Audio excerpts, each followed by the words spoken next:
2, 1.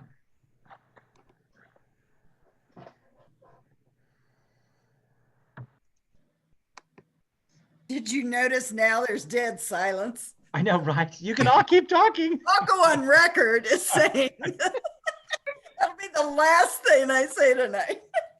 I was just trying to look good. Right.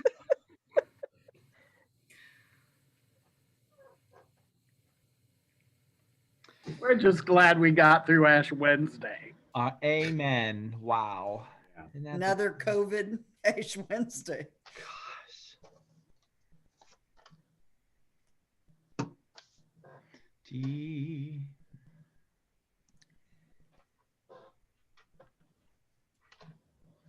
All right, we're gonna one more minute and we are gonna just get started. And I think we're going to start with introductions. Oh no, hold on. No, we're gonna wait. We're gonna do that after the prayer. Oh, It's on my agenda after the so prayer. we have a Yeah. little bit of a connection of who you are, some of the first time people, and where you're from. Hey, Debbie.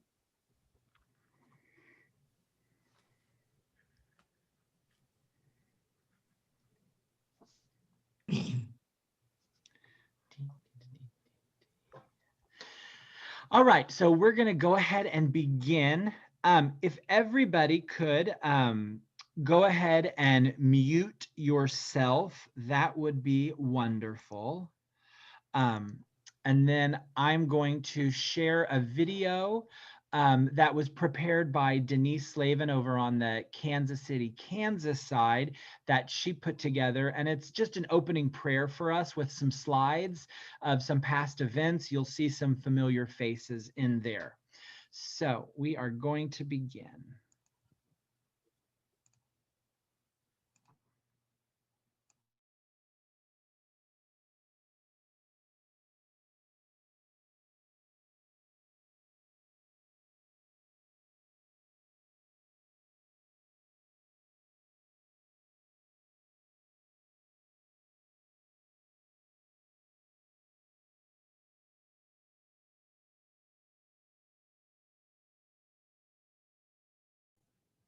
No sound, Danny.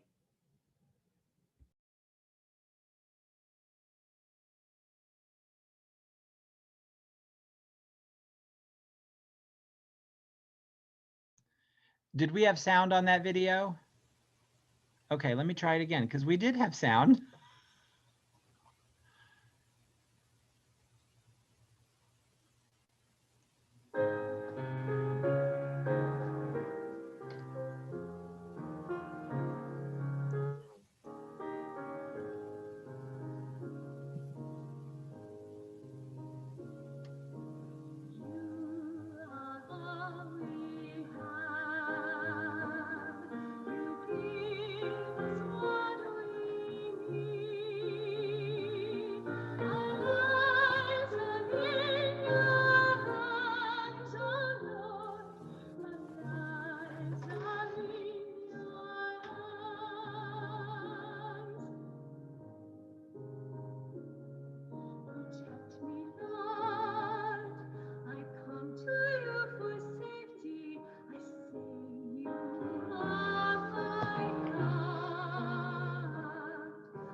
Nothing can take me from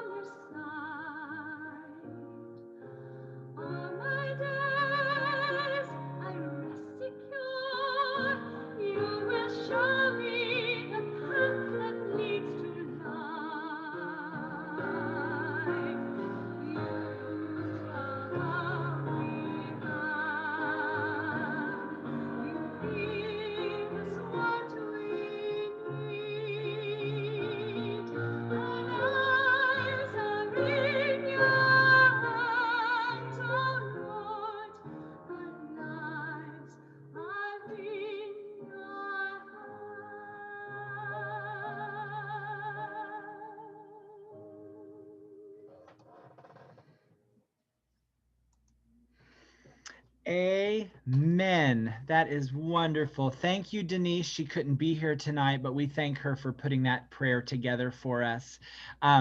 It certainly warms my heart to see some of these wonderful images of some of our past events that we've done together, and we will do again soon.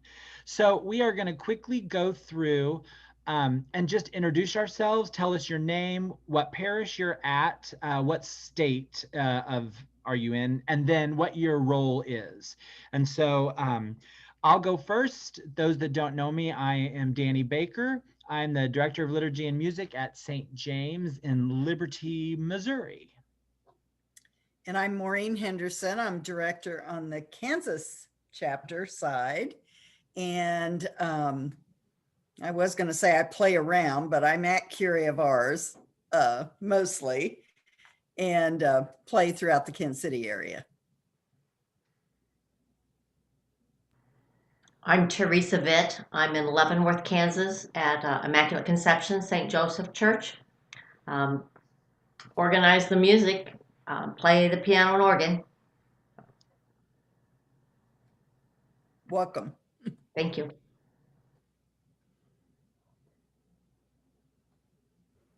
I'm Sean Holland, and I'm at music director at Holy Cross and organist at St. Anthony's, and I'm on the Missouri side, and I'm the on the board as the membership, one of the two membership coordinators. I'm Barbara Layden, recently retired from Director of Music at St. Joseph in Shawnee, Kansas. I'm still playing around, as Maureen was going to say. I still play piano and organ and cantor, and I'm going to be doing some teaching once COVID is over, including at the National Convention. I'm doing 2 workshops. Oh, and I'm in the communications. I am the editor of the newsletter.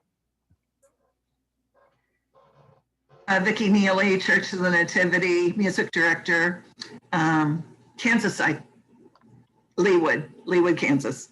And a board member. And a board member, yeah. I'm Susan Radigan. Oh, sorry. Go ahead. No, go for it. I'm Susan Radigan, and I'm Director of Music and Liturgy at St. Sabina in Belton, Missouri. Raffaele Cipriano, Music Director at Good Shepherd Catholic Church, Shawnee, Kansas. Welcome. Thank you. I am Father Ron Will. I am at Precious Blood Renewal Center in Liberty, Missouri. I've been asked to have Holy Thursday and Good Friday services at Our Lady of Good Counsel, no, Our Lady of Sorrows in Kansas City. So I thought I would try to pick up some help here. I'm Abby Drapinski. I have Danny's old job. I'm I'm the Director of Music and Liturgy at St. Gregory Barbarigo in Maryville, and I'm also the music and band teacher over at the school. Hey, welcome. I've been craving Polly-Ice pizza, by the way. As you should. Okay. I'm Tom Smith from the Cathedral in St. Joseph. Still very active in retirement. I'm Kathy. I'm Kathy Heenahan. I'm organist and vocalist at Divine Mercy in Gardner, Kansas, and also at Queen of the Holy Rosary in Wea, Kansas. And I'm Millie Hill. I'm an accompanist at Good Shepherd and St. Joseph, both in Shawnee, Kansas. I'm Janet Irwin. I'm the Director of Music at St. Anthony's in Kansas City, Missouri, Old Northeast. And Sean and I are together kinda every Sunday. So. I'm Tom Kader. I'm at Holy Spirit and Lease Summit, Missouri, and I'm music director for a little while. You've said that for 3 years. June, I'm gone. Oh, really? Our pastor's retiring, and I'm going to retire with him. I'm not going to train a new priest. Good for you. Congratulations. Well, I'm not quite ready for it, but I'm going to do it anyway. Okay. Hi, my name is Diane Schell. I am a music coordinator type of person to help Raphael at Good Shepherd in Shawnee. I'm on the MPM board as secretary treasurer and help on the programming committee also. I'm Kristen Ryu. I'm the music director at St. Agnes Church in Rilland Park, Kansas. And I'm on the board as the website editor and communications. Everyone, I'm Maria Malazzo. I'm the Director of Music and Liturgy at Nativity of Mary Parish in Independence, Missouri. And I am also on our programming and events committee, like Diane and Danny and Alejandra, who I know can't be here tonight.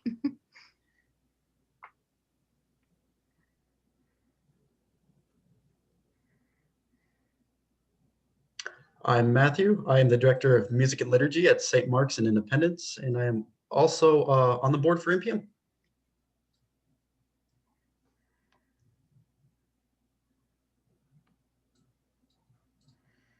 John Winkles. I'm at Holy Family in the Northland, Danny's neighbor, and also on the board.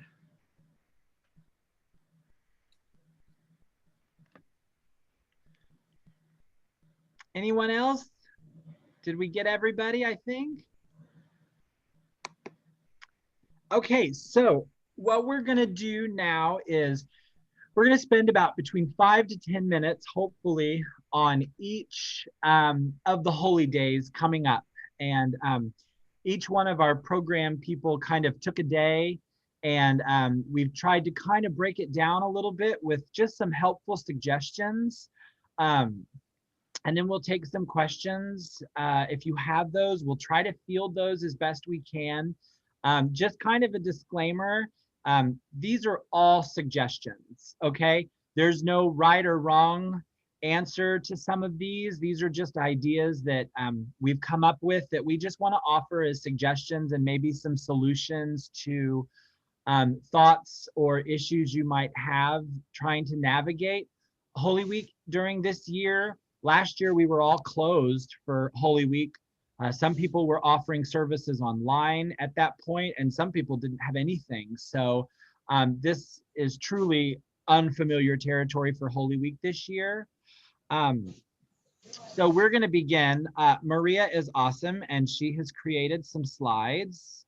So Maria, if you want to go ahead and pull those up, that would be awesome.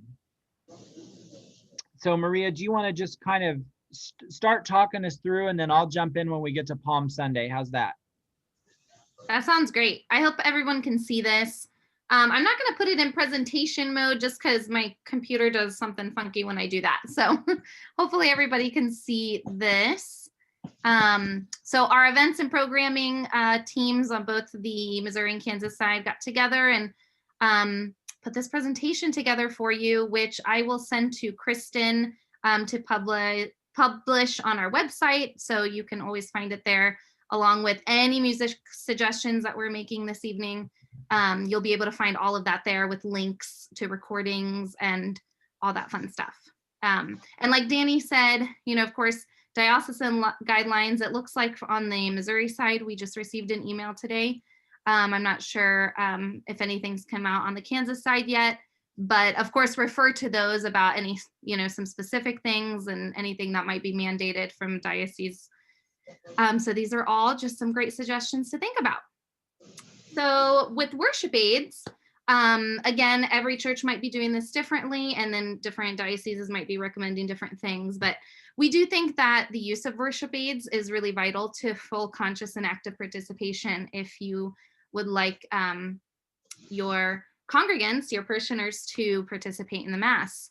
Many people have offered them digitally so that people can scan a code when they walk into church and participate by looking at it on their phone or an iPad. Or like at my parish, we have been printing worship aids, and then they're discarded right after Mass, so we don't reuse them for the next Mass. So whatever works for your parish. Every parish, of course, has a different situation that would work better for them. And make sure that you're reporting all music usage to one license. And if you have any questions of how to use one license, I know many of the directors on this Zoom know how to do that. Musicians and instrumentalists, I think everyone has just gotten really creative throughout all of this and different ways that you can make music.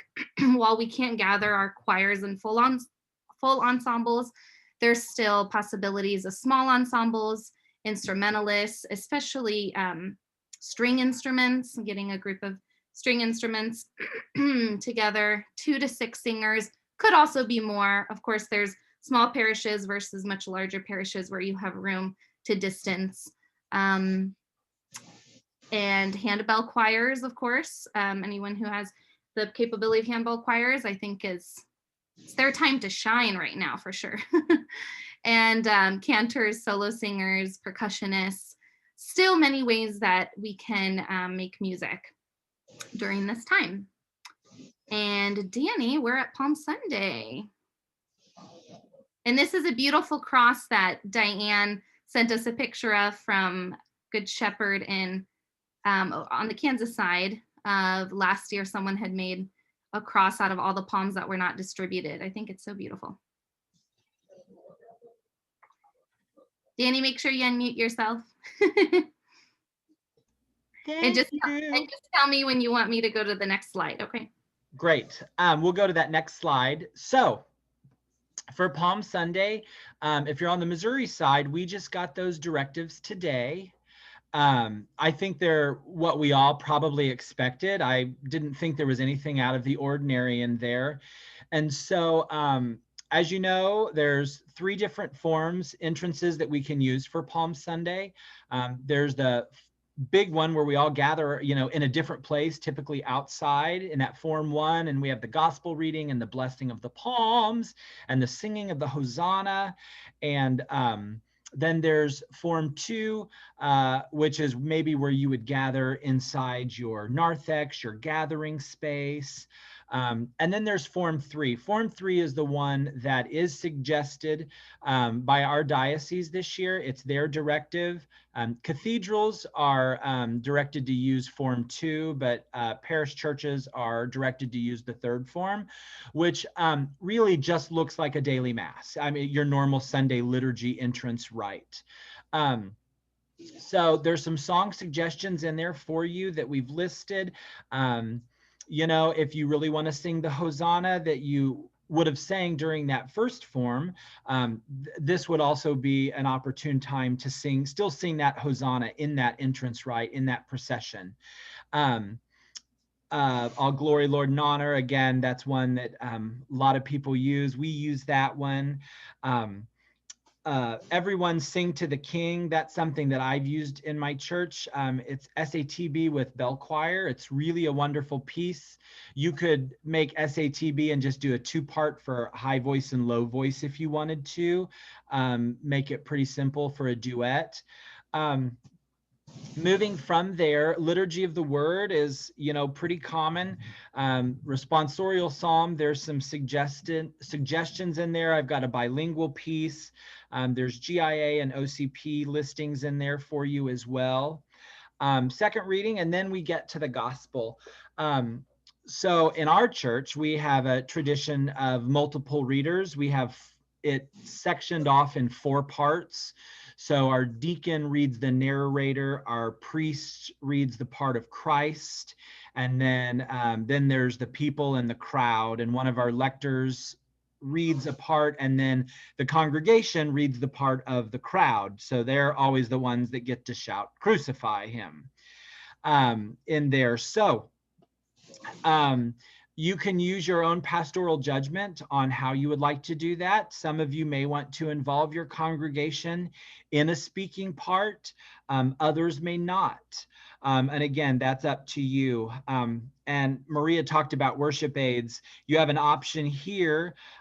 If you've been digital, you can have it on your website for people. You can have it on a QR code, or you could print it and have it available in the pews to let people participate in that passion reading.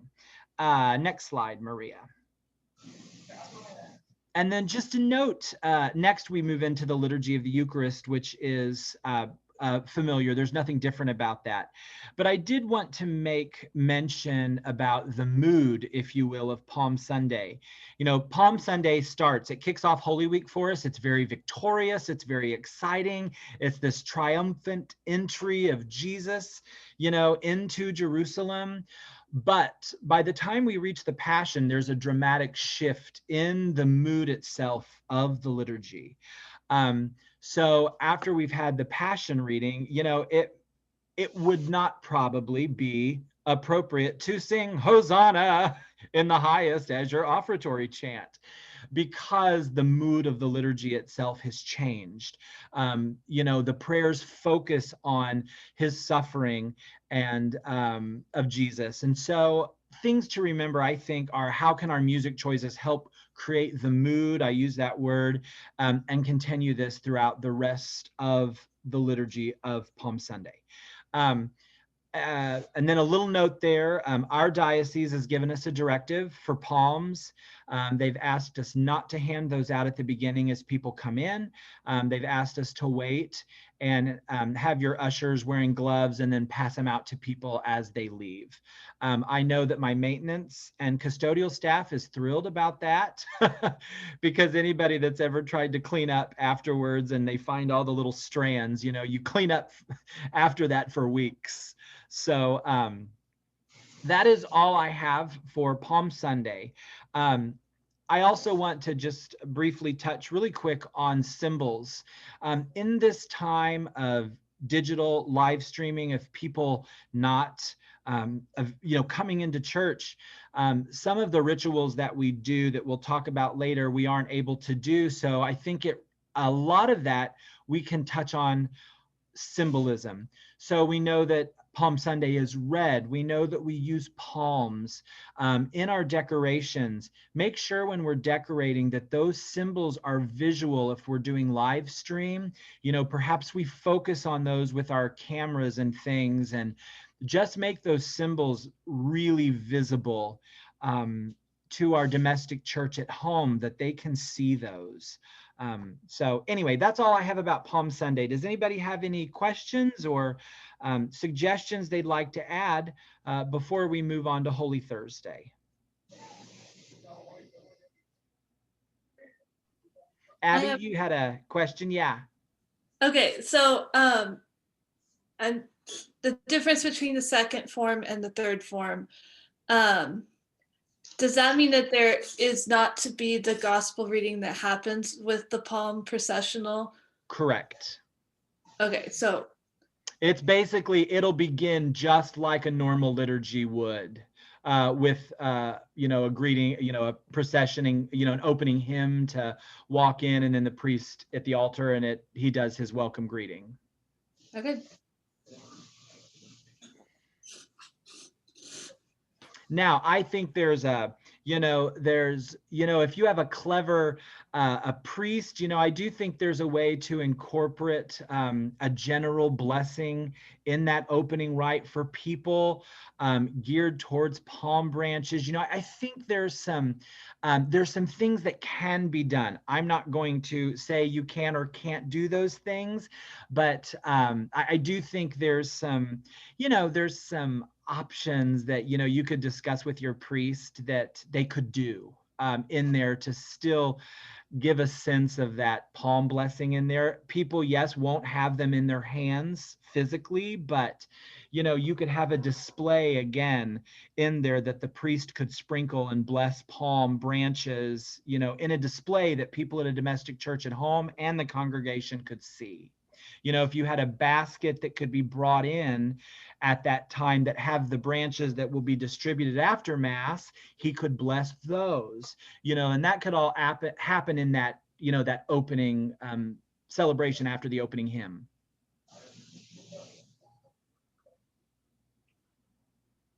And I wondered, what are people's thoughts on if that gospel reading from the other forms was done, like, of course it depends on the configuration of your church, right? So everyone's sanctuary is different, but like in our parish, you know, we have the baptismal font there when everyone enters.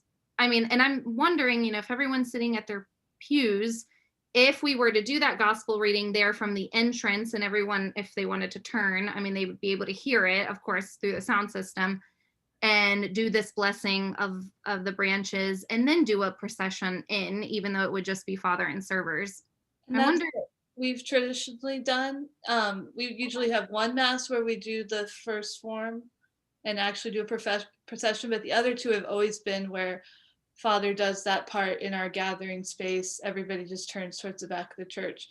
But I'm just looking at the directives, that we've gotten on the Missouri side, and they basically said parish churches need to use the third form.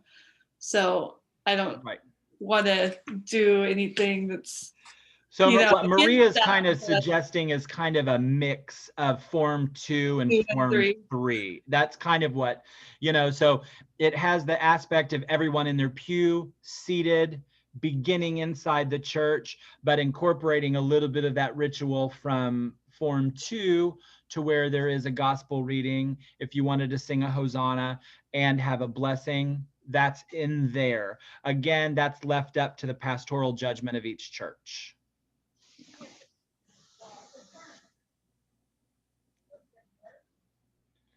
All right, well then if that's Palm Sunday, let's move into Holy Thursday, and that is Diane. Hi, Diane, take it away. Hi. As you see, the symbols for Holy Thursday, the Eucharist is the main event. Of course, the washing of the feet is another thought process, but I'll get to that in just a minute. As we know, the Easter Trinitym is really one liturgical feast, which begins with the Mass on Holy Thursday and ends with Easter. And each liturgy of the Trinitym is an integral part of the whole, where we're just, but we do not want to, anyway, Holy Thursday should not be seen as any kind of reenactment of the Last Supper.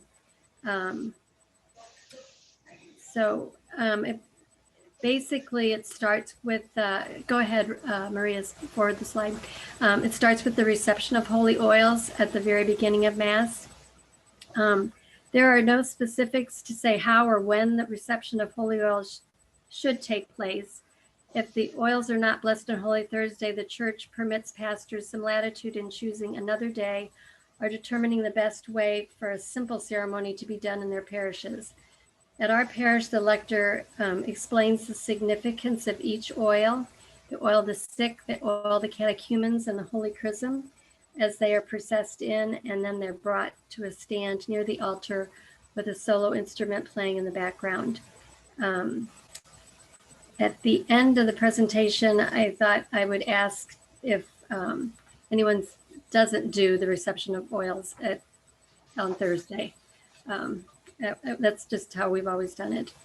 The next big event is the Gloria. And it's the first time we sing the Gloria and hear the ringing of the bells since Lent began. Since our community is a bilingual community, we have usually do the Gloria from Misa del Pueblo Emigrante by Bob Hurd. And we alternate the refrains with Spanish and English, as well as the verses. Prior to our community being bilingual parish, we sang the Mass of the Gloria from the Mass of St. Anne, which then again we used on Easter Sunday, so there was some continuity within it. And I don't know, we do usually use some kind of bells just to give it a flavor on Holy Thursday. I'll be curious to hear if anybody else does anything special with bells at that time. Okay, go ahead, Maria. Okay, so the rite that makes Holy Thursday special is the washing of the feet. However, this is totally optional. And as far as I know, there has been no diocesan guideline yet from Missouri or Kansas. Is that right? Maybe, I'm not sure. But we were told not to do it, I thought, on the Missouri side. Missouri has been instructed to not have foot washing. Okay, perfect. So I guess we'll wait to hear what Kansas is going to do. I just wanted to make a note down in that little section called Domestic Church at Home. I thought this was a wonderful suggestion from this Jeffrey Bonilla in today's liturgy, where last year what they did was they took and they washed the feet of those who were sheltered, those are the people they were sheltered with, or if they were alone, they would join in song and watch images projected of healthcare workers from their community being Christ to the world in need. I thought that was a wonderful way of sharing that with. So I guess we won't talk about washing of feet, will we? Okay, next, Maria, is of course, the Eucharistic prayer is the other key factor of this night, where in a way we're kind of reminded of our Jewish fellow ancestors and this Passover Seder meal. As I mentioned here, that when we do this in remembrance of me, what are we doing? Do we just break the bread, or do we just drink the wine? We wash the feet, but it's really the everyday acts that become sacred when we follow Jesus's example, like kids and jobs and old age, sickness, stress, or all opportunities to share in the Paschal mystery, where we take the bread into our hands and we have a clear understanding what it means to offer our lives to others. Taking the cup is a sign of God's love for us.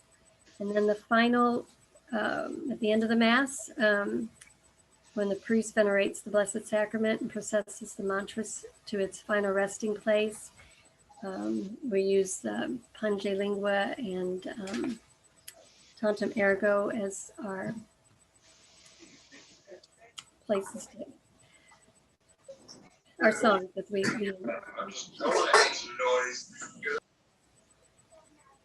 so does anybody, as far as reception of oils, has anybody done anything ever differently?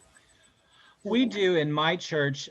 Years ago, when I just lost his name, our former director of diocesan music, and Steve Obarski, had put together kind of a beautiful ritual, and we bring ours in. We sing a song called God of Healing that's specific for the reception of holy oils that we do as the entrance chant.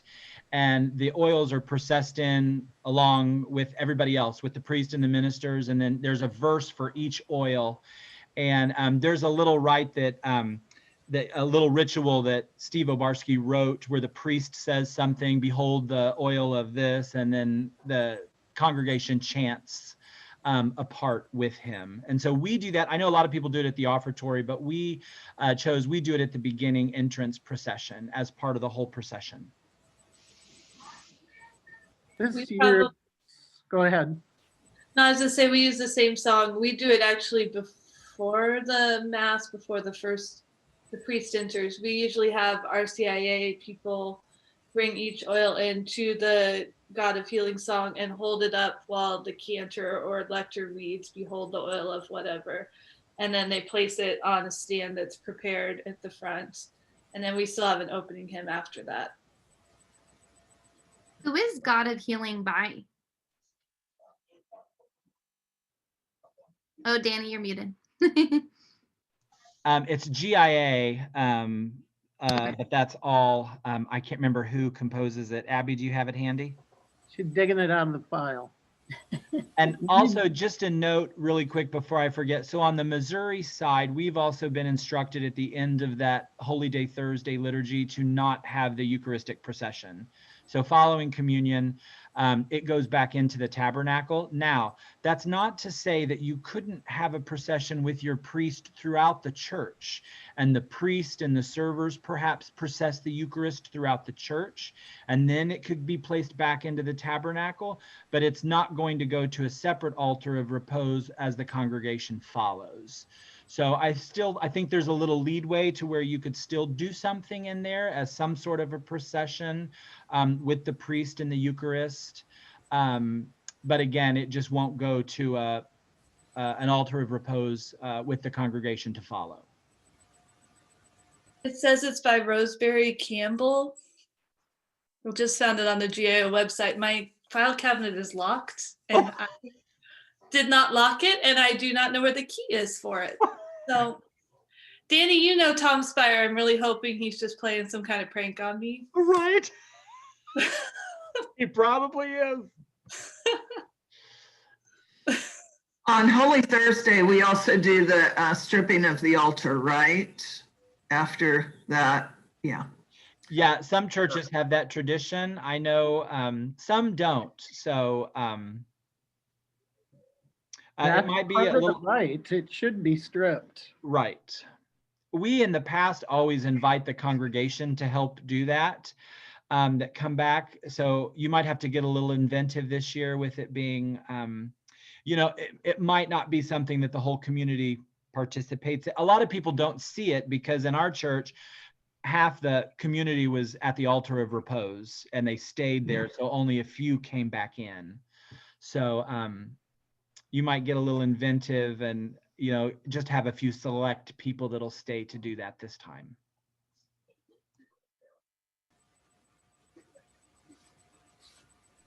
Diane, are you going to just skip over feet washing? Because if you are, I have a comment.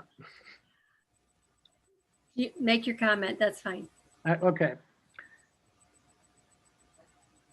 I don't think you can totally ignore the symbolism of washing of feet on Holy Thursday. In all good liturgical conscience and in a spirit of Vatican II, where the people claim their church, anyone can wash feet. Just like anybody could put ashes on a forehead on Ash Wednesday. It doesn't have to be a cleric. We're going to have 3, and this is coming from our pastor, who thank God we have someone inventive. And I thank God every day for that. 3 different households who are in a common bubble anyway. They will be in 3 different stations across the front of our sanctuary. They will wash each other's feet in their own bubble. So, and then next bubble, next bubble. So we will actually have the washing of feet.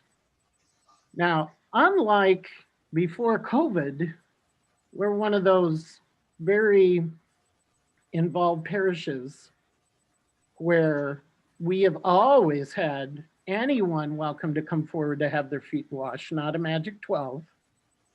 And we've always had, for the 15 years I've been at Holy Family, at least 100 people coming forward for feet washing. Now that is a miracle. And we are certainly not going to stop that miracle from happening this year. Now, we're not going to invite everybody to come forward, but we're going to keep the symbolism alive because it's critical to wash feet. We've seen it for a year in the media with COVID, like Diane shared. Mm-hmm. Okay, thanks, John. We need to move ahead to Good Friday. Thank you all. All right, Maria. Okay, so I did not prepare. That's Maria's crucifix at Independence. Isn't that just beautiful? Alejandro put this presentation together. So I'm just going to kind of walk through it with you. This was all him, but he is unable to be here this evening with us. So these are just some questions to consider. Think about, get your brain moving. Is there a practice of praying the Stations of Cross prior to your liturgy? Morning prayer on Good Friday and Holy Saturday suggests by the Ordo. Would this be a possibility if your community doesn't already do it? Good Friday liturgy could be a cappella. The altar is bare and perhaps you could justify the music being minimized as well, using simple melodies and or simple call and responses that could be successful without accompaniment. A note about liturgical setup. Altar is bare, fixed crosses should be veiled, tabernacle is empty. Entrance procession in silence. Psalm 31. And then we have the Passion, much like Palm Sunday. Multiple readers could be used to proclaim the Passion. How many will you use at your parish? Does your assembly participate in these responses. You'll look to the side, we've got some choral pieces that are suggested by Alejandro for Good Friday. Maria, if you want to go to the next slide for me.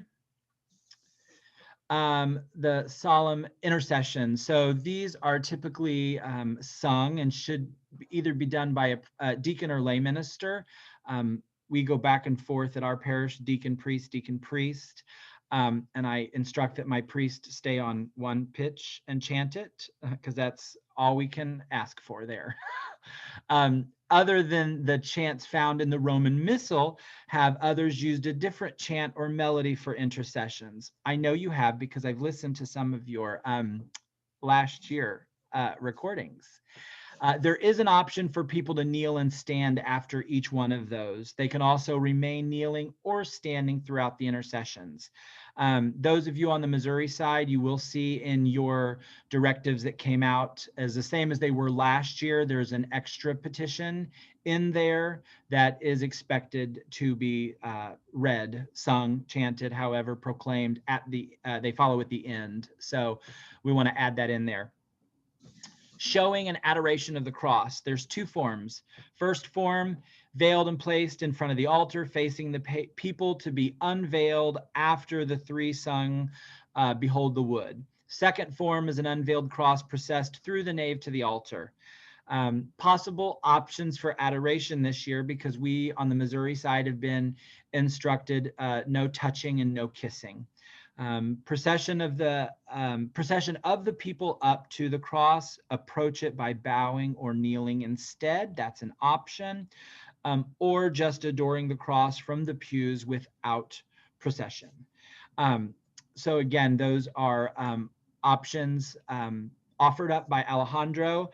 Again, I'm going to reiterate symbolism in the domestic church, using your live stream, using your video, making sure that whatever symbols you have, they're big enough and they're visible enough. Last year after Good Friday, we had a live stream just focused on our crucifix in church for about an hour, and people logged in and off, and they could just watch from home and venerate, adore from home. And that was an option for people. So does anybody have any questions about or suggestions they want to offer for Good Friday? Thank you, Maria.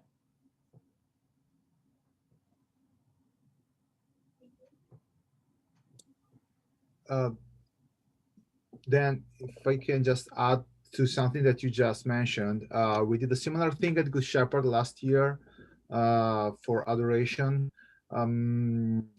with the focus on the cross. And the additional thing is that we provided kind of some music, some background music with just a couple of musicians, you don't need more than that, just instrumental, no singing, with traditional tunes about the cross, so people could stay there and do adoration in the church or from home, but they had a little bit of background music that kind of helped and was appreciated. So that might be a suggestion that for everybody. That's wonderful.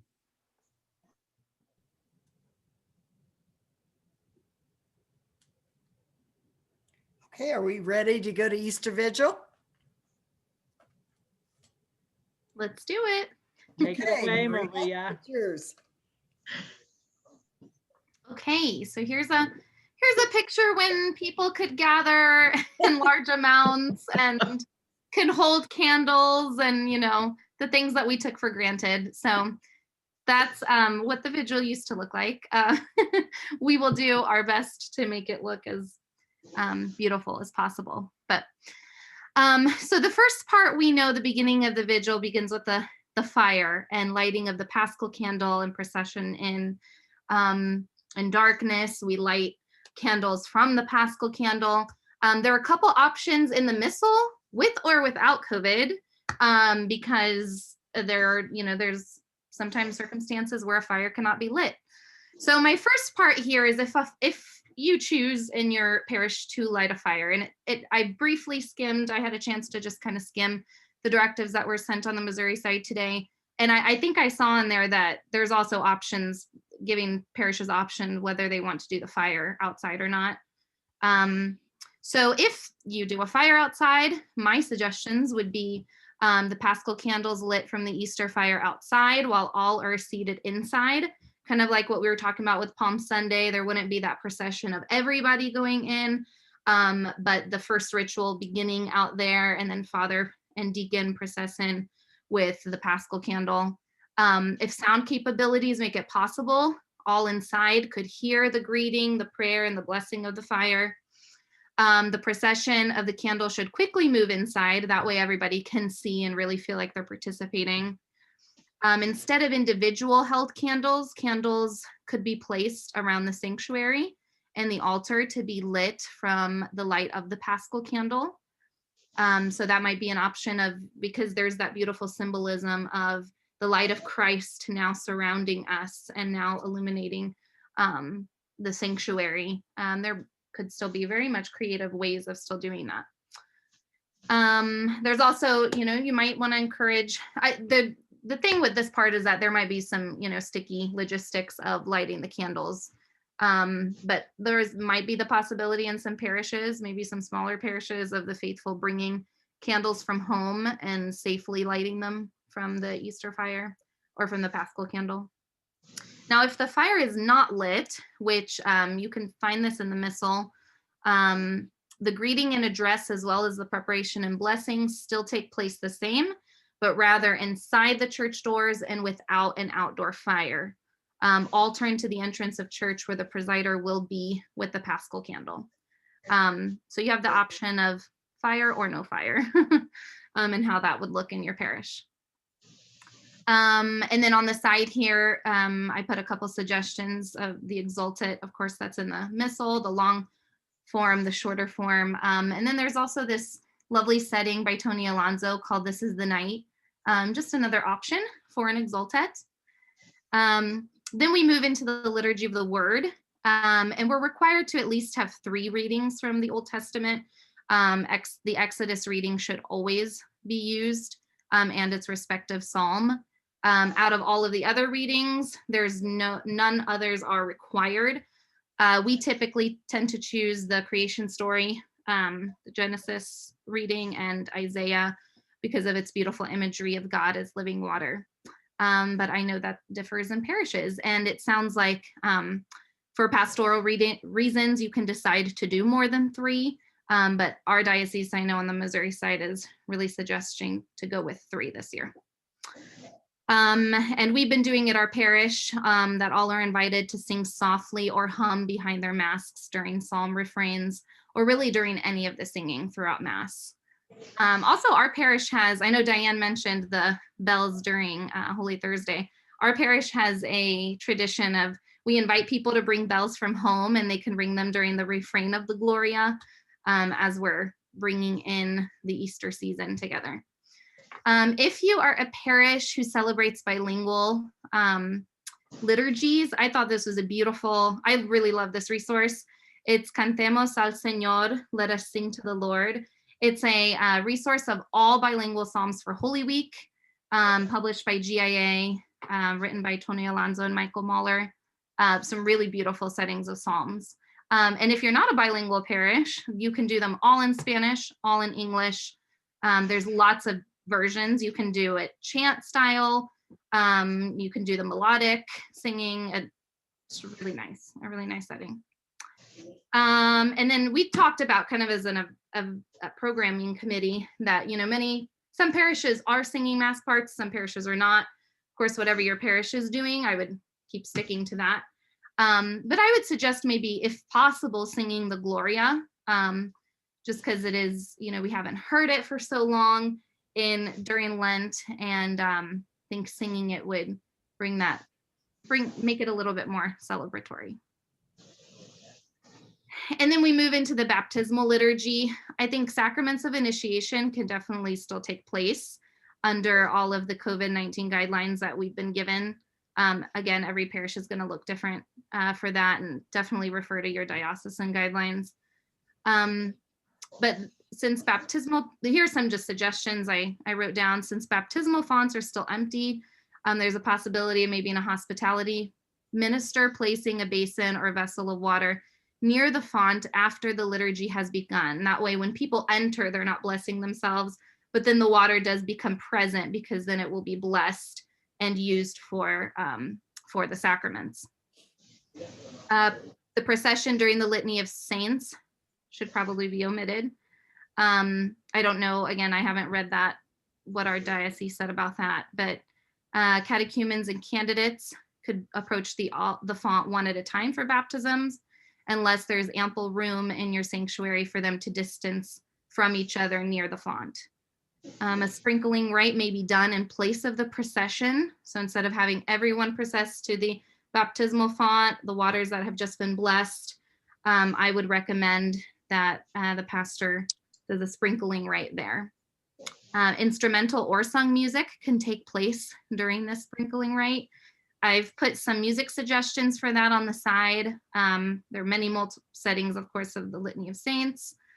There's a beautiful Christ Be Our Light, which I'm sure many people are familiar with. There's a bilingual setting of that, and there's a setting that has Easter Vigil text to it, which I think is beautiful, something that people know well and would sing along and participate with. I have a few pieces here that could be used for the sprinkling rite, and other music that could be used in other places of this liturgy. And the fourth part, as we know, is the liturgy of the Eucharist, and Mass proceeds there in the usual way, considering all of our guidelines and the way we have distributed communion and all of that. So Easter Vigil's one of my favorites. Does anyone have any comments, questions, suggestions? Please bring those forward. I did add just quickly over in the side, I'm sorry, it's a little blurry in the chat. I just copied and pasted really quick what on the Missouri side, kind of the guideline that we got, which is exactly what Maria's talking about. And then also just a quick side blurb. I noticed there's a few new people on here that we missed in our introduction. So hi, please use the chat box and tell us who you are and what parish you're from and what your role is, because we just want to say hi. So back to Easter Vigil.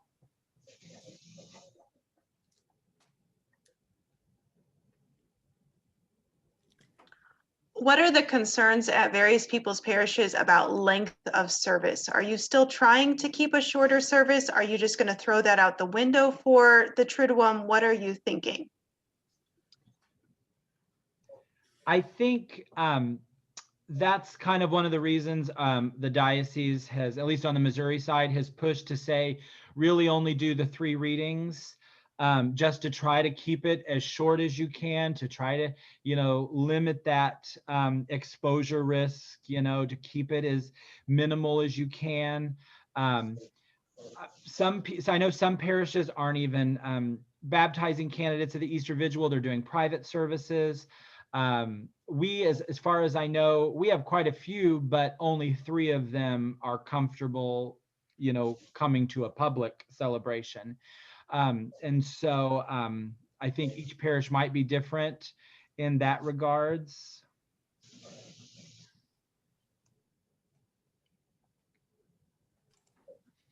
I think too, without all of the processing, it will take a good chunk of time out, and make it a little more concise than it usually is for some of these liturgies, since we're not processing all over for everything. So I feel like that will make a difference. Well, and especially that opening of the Easter Vigil. I mean, that easily took 30 minutes just lighting the candle and getting everybody into church too. So. On the Missouri side, it looks like we have permission now to do a second service on both Thursday and Friday. Is anybody planning to host a second service on those days? No. Don't tell anybody that.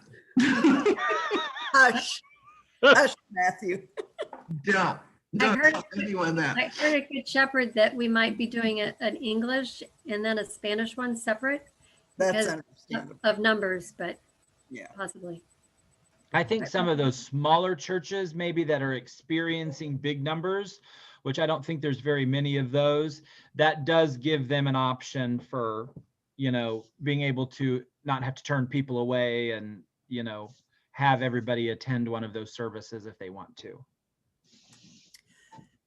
Okay, Anthony. so I want to thank Hold on, everybody. let's just make sure, hold on. I know we're in a time crunch. Let's just Yes, make sure we we're are. done with Easter Vigil. I just want to make sure everybody has all their questions answered. Karen? I'd just like to say one thing with regard to the length of services too. Some folks have found out that Facebook, when you're streaming to Facebook, it'll cut you off at a certain point. And so part of the streaming back of the service time-wise can be really helpful in the fact that you get the whole service up on Facebook, because they'll cut you off sometimes if you're run over an hour. Anything else before we move on?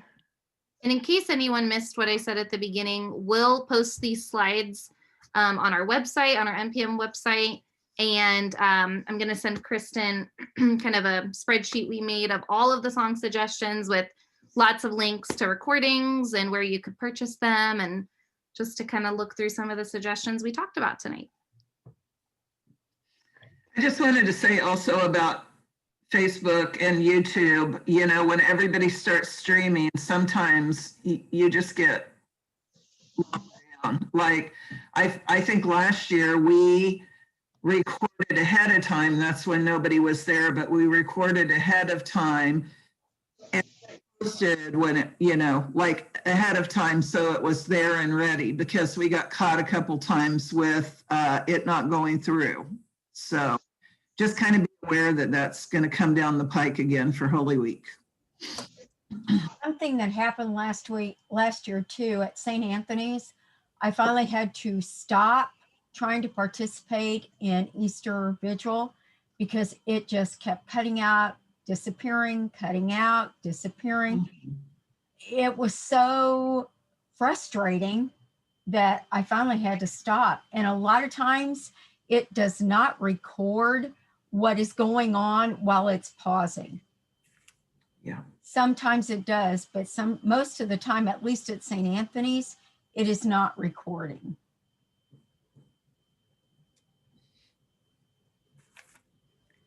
Okay. Okay. Thank you all. That was an amazing job, and good luck to everybody out there. We have one last thing that's very, very important that all of you should be aware of by now. But if not, our national organization, NPM, has totally reorganized, and they have come up with a new fee structure. The great thing about that for all of us is it's now so affordable. So it will drop everything down for everybody. And our membership committee is very excited to talk to you about more of the offerings that offers you. And Sean is the one that is going to help us, you know, he's going to explain that for us. So Sean, take it away. Hi, I'm Sean, and thank you, Maureen. I'm going to say my part, and then Vicki and John and Maureen, if you want to fill in anything that I might have missed or leave out at the end of my little spiel, feel free to do so. Real quick, a little report on the Missouri side. We had in March of last year, which was the last before everything happened, we had 45 members on the Missouri side, and now we are down to 23. And there's a lot of different reasons for that. I think one of those is probably about this, the parish memberships don't exist anymore, and I'll talk more about that later. But that's kind of my report on membership numbers. At National, they've now devised a three-tier three tiers of memberships. Before we had individual memberships, parish memberships, retired memberships, youth memberships, clergy memberships, parish memberships with 1, 2, or 3 members, and then you could add on to it. It was just really confusing and could get really expensive really quick. So now, Danny, if you could put up that membership chart. There are 3 basic members, or 3, I should use the word basic, 3 levels of membership: basic, standard, and premium. And most people, I think, are going to fit into that basic or standard level, depending on whether or not you're a director. So just to kind of go through what those are, if you're a basic member, you get the Ministry Monday podcasts. There's usually some really good discussions and talks on their lunchtime concert series. I can't say I've ever participated in those, but I might check that out.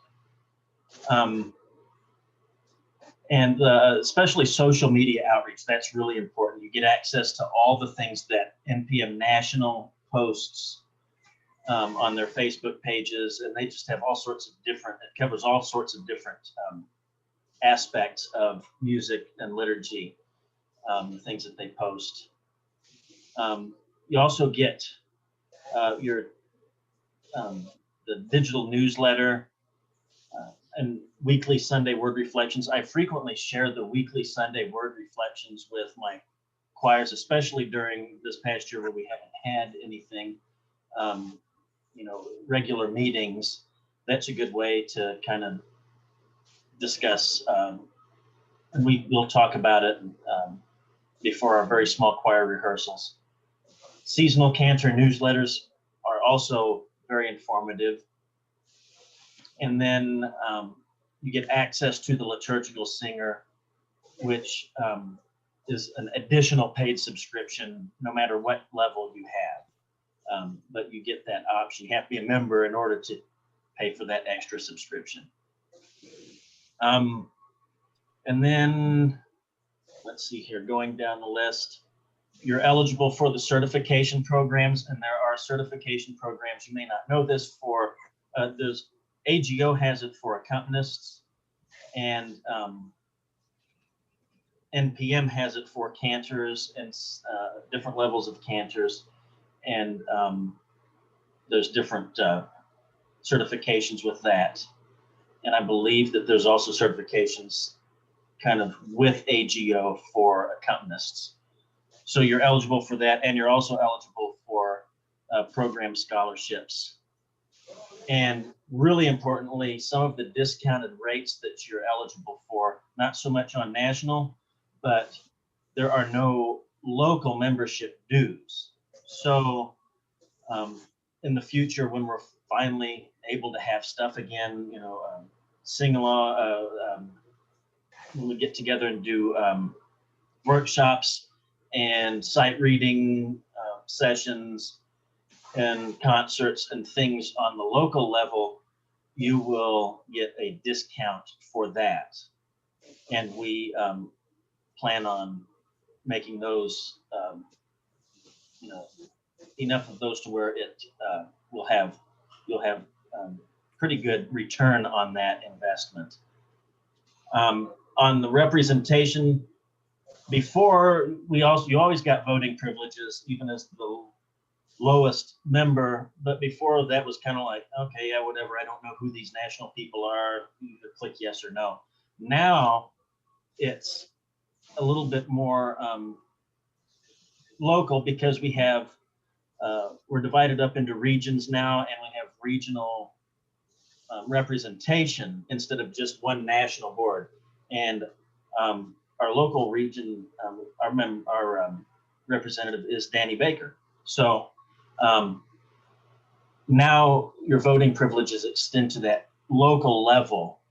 And so that becomes a little bit more important now. And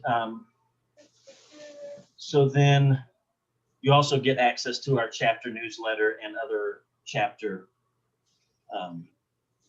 networking opportunities. Almost all my music friends that I've made personally are through our local NPM chapter. And it's John and Vicky's fault for inviting me in the first place. So I want to talk for a second about the standard membership, because that's also really important. I sound kind of like a salesman here, but you get all the same things that you got before. But if you are doing the planning of liturgies, and you're doing, and you really like having access to the magazine, either digitally or through the mail, that's really important. So, you know, that bumps the basic membership up from 39 to 119. But if you're planning liturgies, they have a new planning online app that's very, you can personalize it to the hymnals and the resources that your church commonly uses. And it's really, I renewed my membership. I've been putting it off because I was broke. And so I finally had to renew it just because I needed access to the Lent and Easter planning tools. And it's very well done, their planning tools on that. And then, of course, you get the printed pastoral music magazine, where there's articles and updates on resources and different, it really focuses on kind of what's going on now, and it's full of all sorts of different perspectives and ideas. And let's see what else is different on that. You also get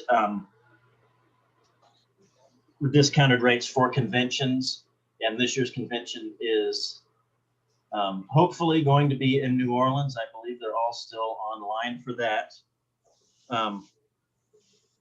And you'll get different, you still get the, there's no local membership dues or anything anymore. So all those same discounted rates apply for that.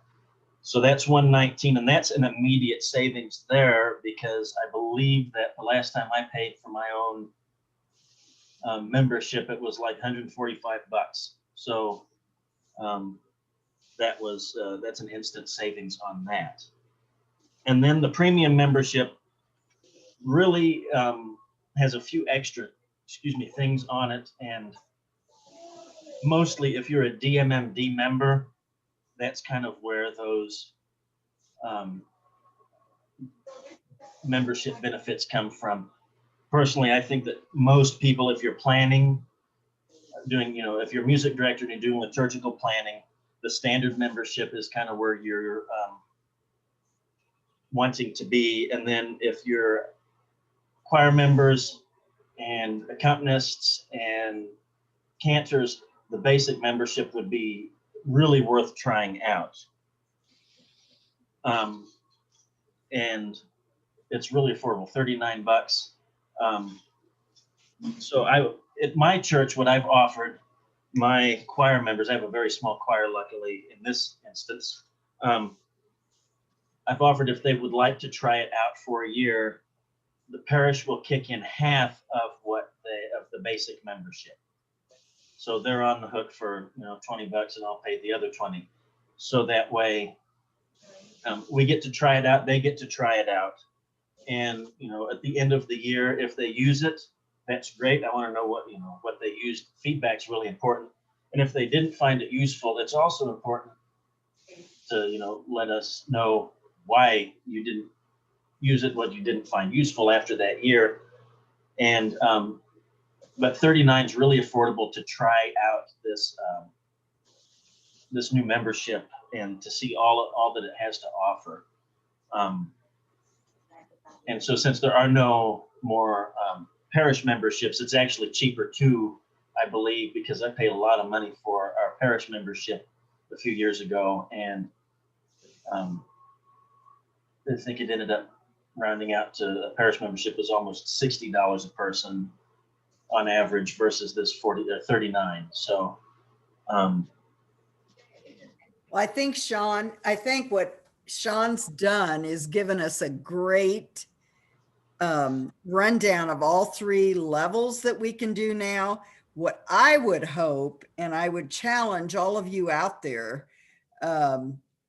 is to really look at these and prayerfully consider them. But I would say this is me saying it, but most of the directors out there could realize a savings from 150 to 119 and be perfectly content at getting the same things you've gotten and enjoyed. But the real advantage is to offer the $39 deal to your cantors, your accompanists, all these people that we need to get involved on a local level, who would love to say they're a part of MPM, but haven't been able to afford it. I mean, I can't believe, really, when I've talked to National, I couldn't believe they dropped it that low. So I think it's very affordable. I agree with Sean. I love the idea of you directors sharing the cost. Talk to your pastors and do that. And at least for your key cantors and accompanists, that would be, after COVID, it's been hard. Everybody on these Zooms, we've talked about how everybody's down. They haven't sung together in a year. It's been a hard time. So for you to go back and be able to give them this and offer them this gift to get back into singing, I think would be amazing. And for $39, I mean, what? It's going to cost you $19.50. I don't know math, but it would really benefit these people. I think just emotionally right now, and musically. So think about that in your budget. You haven't done a lot with other stuff, and we haven't been paying a lot of musicians or buying new music. So think about doing this, because like Sean said, you pay this to National, but you get a free membership for local. So it will all be together. So that's kind of our hope, is that more of you will consider that. So if you have any questions, any of us, just, give us a ring and we'll be more than glad to help you through this. So thanks.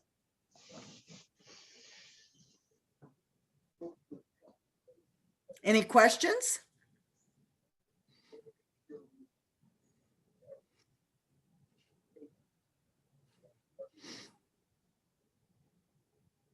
Great job tonight, guys. Really good presentations. Thank you. Yeah, they were awesome, helpful. Hopefully you guys can get back on and watch LA Congress some, and everybody can kind of tune in to that want to get that started. We ran a little bit over, but I hope it was helpful. So thank you all. And don't forget, this Zoom call is recorded, and I'm going to upload it to our NPM YouTube page.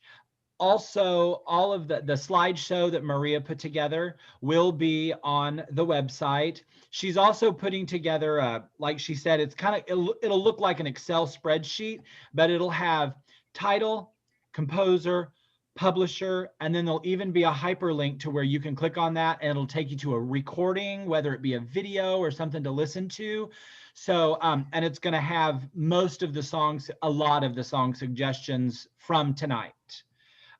So you'll be able to have that resource available to you as well. Wow. And Thank you all.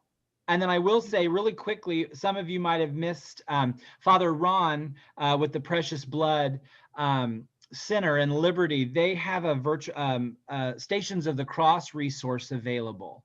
So if you need that, please check out the Precious Blood Center. They actually have a lot of wonderful online resources and prayers throughout the week that are beautifully done. So make sure to check out the Precious Blood Renewal Center. They've got a Facebook page and a website. So it's really informative and has a lot of tools and resources. Well, We thank also you have a all. Taizé prayer service, the first Thursday of every month.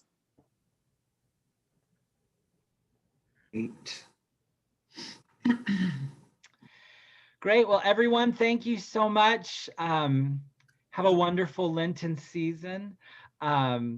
We will get back together soon. Yeah. Happy Lent. Yes. Thank you all. God bless everyone. Good night. Bye. Good night.